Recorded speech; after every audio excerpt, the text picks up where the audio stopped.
হরে কৃষ্ণ। আজকে আমরা পাঠ করব কংসের মন্ত্রণা। এই রূপ নানা লীলা করে চক্রপাণি, আনন্দে প্রভাত সেই হইল যামিনী। নিশিশেষে কংস রাজা বসিল সভাতে, কেশি নামে দৈত্য আসি কহে সৌর হাতে। শোনো মহারাজ এক আছে নিবেদন, তিনাবর্ত আদি যত গেল বীরগণ। যে জন তথায় যায় ফিরে নাহি আসে, কার সাধ্য নাই হলো তাহাকে বিনাশে। আজ্ঞা পেলে আমি তথা যাইও একবার, শীঘ্র করি আসি তব শত্রুকে সংহার। শুনি কংস কহে তবে যাও তরা করি, কংসের আদেশে কেশি গেল ব্রজপুরী। কেশিরে বিদায় দিয়া কংস নরপতি, সভা মাঝে বসিয়াছে আনন্দিত মতি। দেব ঋষি নারদ ভাবিলা মনে মনে, রহিলেন শ্রীহরি গো লোক বৃন্দাবনে।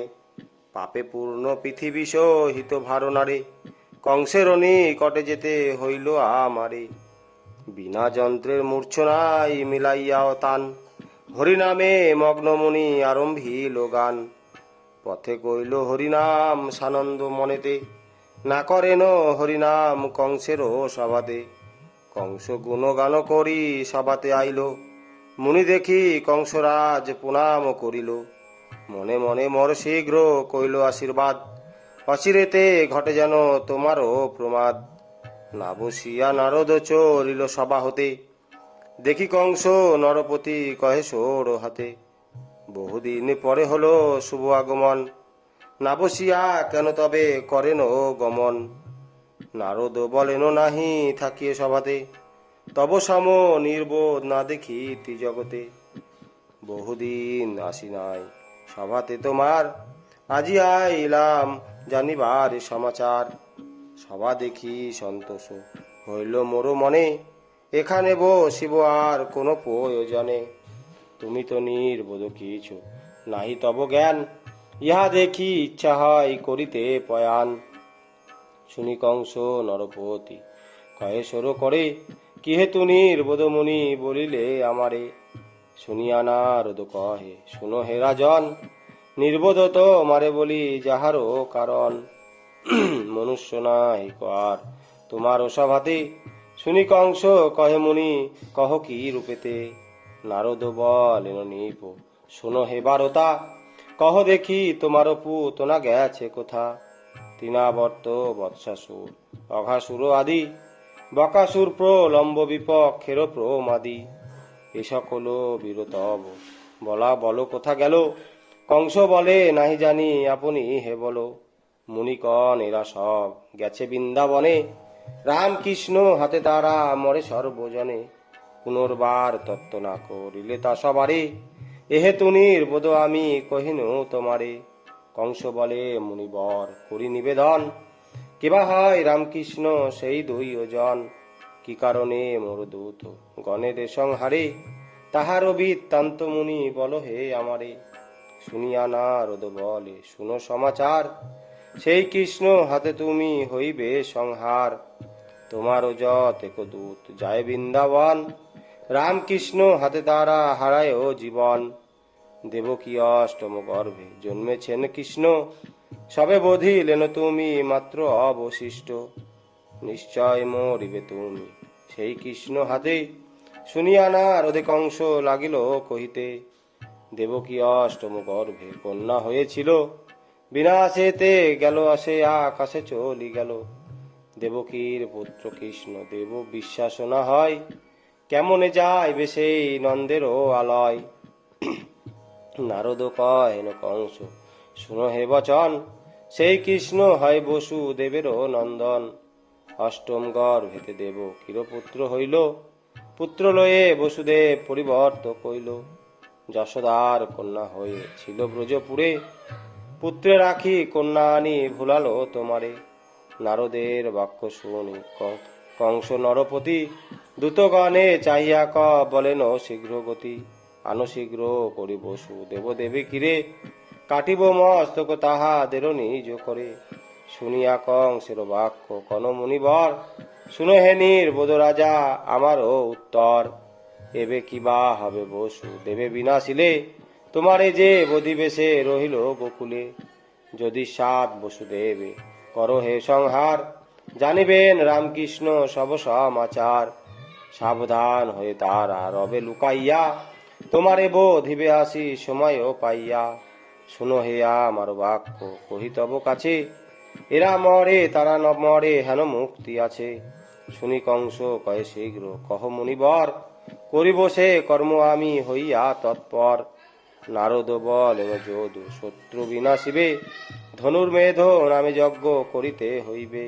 কৃষ্ণ নিমন্ত্রণ পত্র দেহ বোজপুরে, নন্দসহ রামকৃষ্ণ আসিবে সত্তরে। বসুদেব দেবকী থাকিবে দুইজন, সাক্ষাতে করিবে রাম কৃষ্ণের নিধন।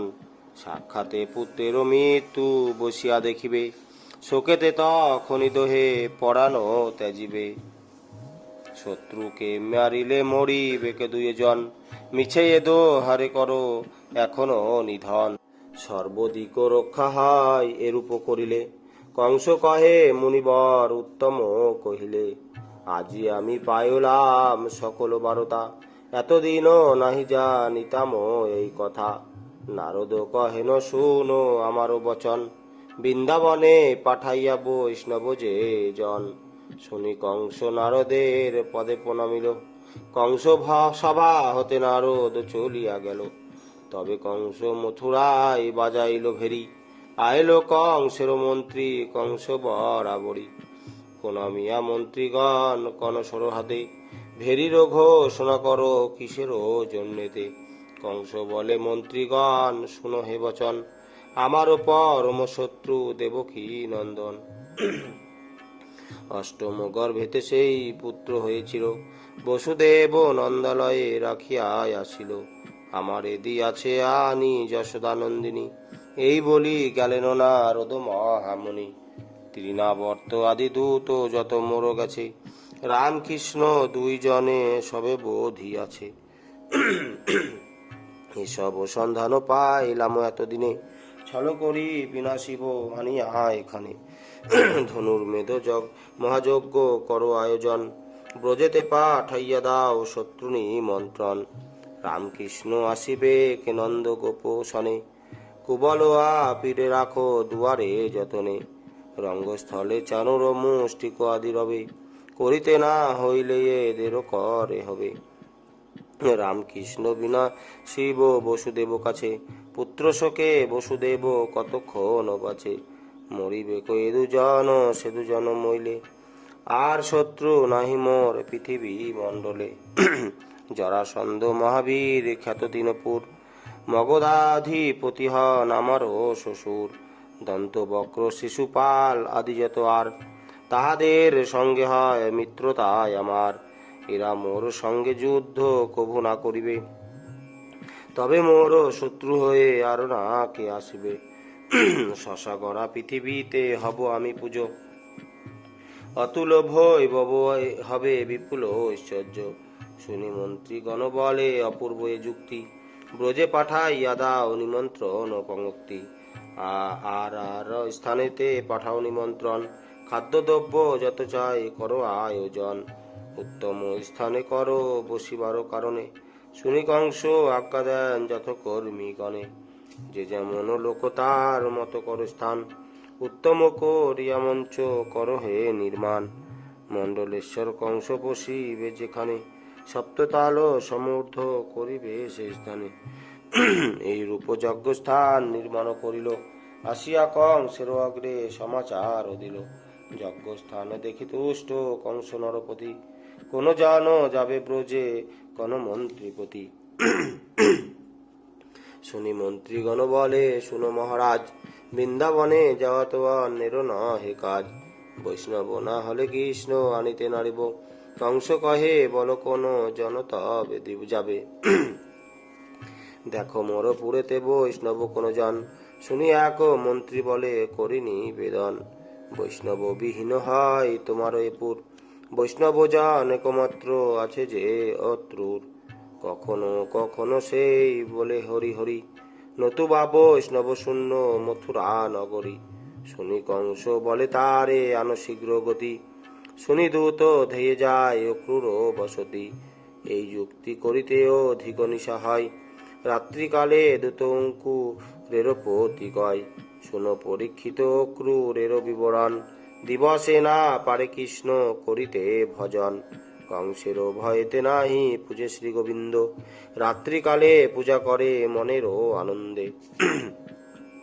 তুলসী চন্দন পুষ্প লয়ে সযতনে, ভক্তিভাবে পূজে সদা শ্রীহরির চরণে, দ্বারবদ্ধ করি গৃহে পূজে গোবিন্দেরে, হেন কালে কংস দূত দূত উপনীতে দ্বারে, দ্বারেতে আঘাত করি ডাকে ঘন ঘন, শুনিয়াও ক্রূর ভয়ে না কহে বচন, নিজ পত্নী পতি তবে কহিতে লাগিল, বুঝি প্রিয়ে আজ মোর বিপদ ঘটিল, জিজ্ঞাসিল কে ডাকিছে বল হে সত্তর, শুনি দূত বলে আমি কংস অনুচর, কংসের শুনিয়া নাম মনে হলো ভয়, নাহি জানি আজি মোর কপাল কি হয়, কৃষ্ণ পূজা করিয়া আমি জানিয়া আছে কংস, নিশ্চয় করিবে আজ কুল সহ ধ্বংস, যত পুষ্প চন্দন তুলসী পত্র ছিল, একেবারে হরিপাদ পদ্মে সব দিল, ব্যগ্র হয়ে আসিয়া খুলিয়া দিল দ্বার, জিজ্ঞাসিল বল হে বিশেষ সমাচার, শুনিয়া কহিছে দূত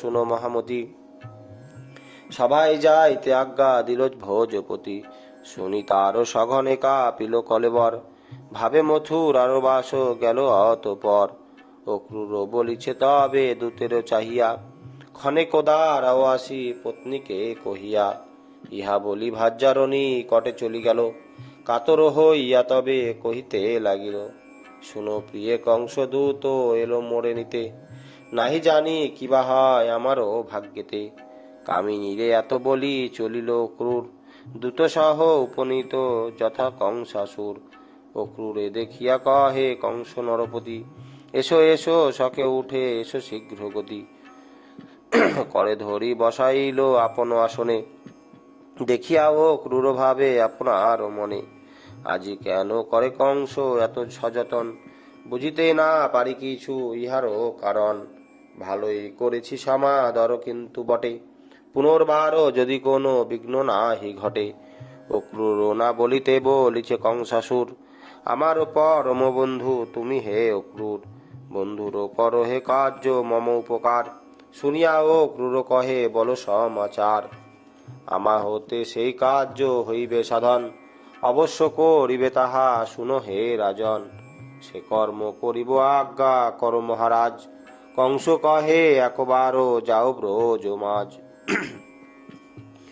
মোর শত্রু রামকৃষ্ণ আনো দুইজন, নারদেরও মুখে সব করিনু শ্রবণ, অন্য জনে যে সেখানে পাঠানো নাহি হবে, কৃষ্ণ না হলে তারও আরো না ফিরিবে, তুমি ভিন্ন বৈষ্ণব আর নাহি এই পুরে, তুমি যাও ব্রজরাম কৃষ্ণ আনিবারে, কংস মুখে এই কথা করিয়া শ্রবণ, অক্রূরেরও হয় প্রেম অশ্রুবরিশন, কদম্ব কুসুম সম অঙ্গ শিহরিল, শ্রীকৃষ্ণ শরণে দেহ পুলকে পুরিল, আনিতে হইবে কৃষ্ণ বাঞ্ছা কল্পতরু, বুঝি কংস কোন কালে ছিল মম গুরু, নতুবা পাঠাবে কেন আনিবারে কৃষ্ণ, এতদিনে আমারও পুরিল মন অভীষ্ট, বুঝি কৃষ্ণ কৃপা করিলেন দিন হিরে, তাই মোরে কংস পাঠাইল বৃন্দাবনে, নয়নে দেখিব রাম কৃষ্ণের চরণ, পুনর্বারও অক্রূর ভাবেন মনে মন, আনিব কংসের যজ্ঞে দেব জগতপতি, কিন্তু এক চিরকাল রহিবে আখ্যাতি, কংস যজ্ঞস্থলে কৃষ্ণ মথুরা আইলে, পুনর্বার না যাবেন সেবজ মণ্ডলে, সকলেতে বলিবে ক্রূরনিষ্ঠ, রামকৃষ্ণে হয়ে লয়ে গেল মধুপুর, কৃষ্ণেরে আনিল এই কলঙ্ক হইবে, চিরকালে কলঙ্ক আমারও রহিবে, হয় হোক কলঙ্ক তা হাতে কিবা ক্ষতি, নয়নে দেখিতে পাবো অখিলের পতি, হরষিত হয়ে কহে কংসের সাক্ষাতে, বৃন্দাবনে গমন করিব কাল প্রাতে, ইহা বলি গেল চলি আপন মন্দিরে, কহিল সকল কথা গান্ধিনী গোচরে, ব্যাসকৃত ভাগবত পুরাণেরও সার। যেই জন শুনে তারও